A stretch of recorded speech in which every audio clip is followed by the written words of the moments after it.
What's going on, guys? Austin here. And in this video, we are coming back to the segment that started it all. We are doing week 5 of the Extra Points 5-minute fantasy, and we're going to start out, as we always do, with the quarterbacks.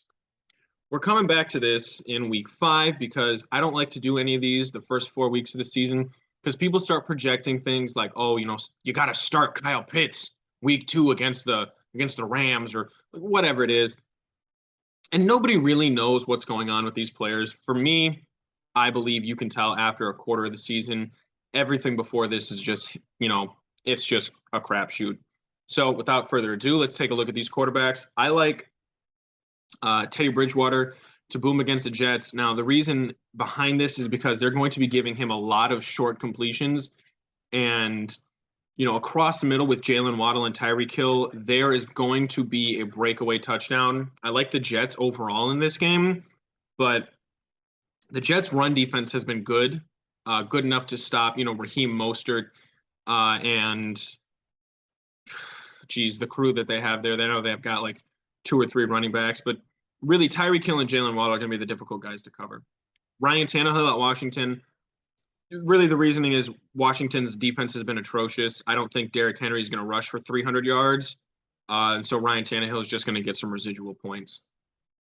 Whoever starts at quarterback for the Patriots, it's not going to be a bad start. The Patriots have serviceable offensive help. They have the number 1 offensive line as far as run game pushing.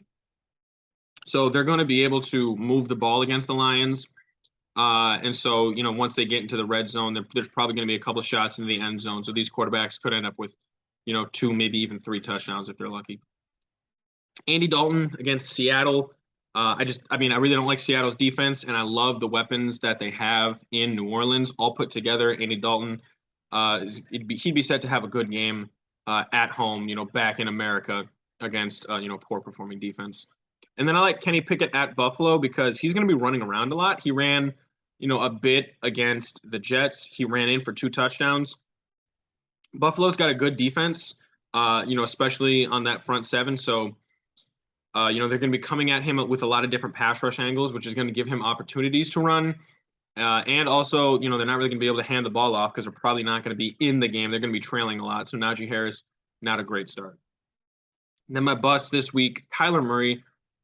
Philadelphia, they just have too good of a defense for me to feel like Kyler Murray is going to be doing anything.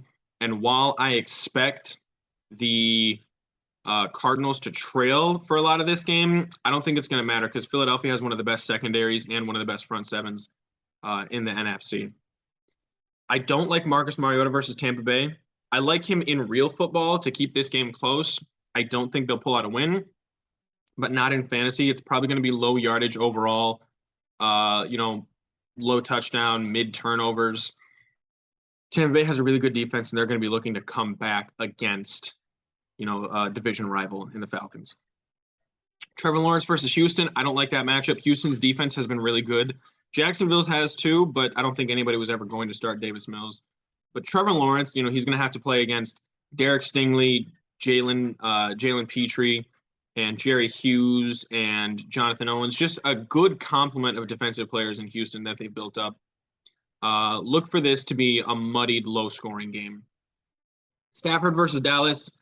That one's pretty self-explanatory. The Rams do not have an offensive line, and Dallas has, right now, what's looking like the best pass rush in the league.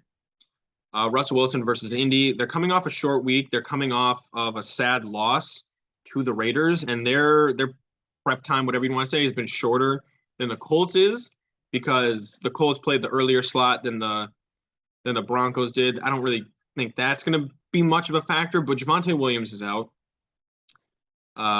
Melvin Gordon has not been great this season. He's looking old.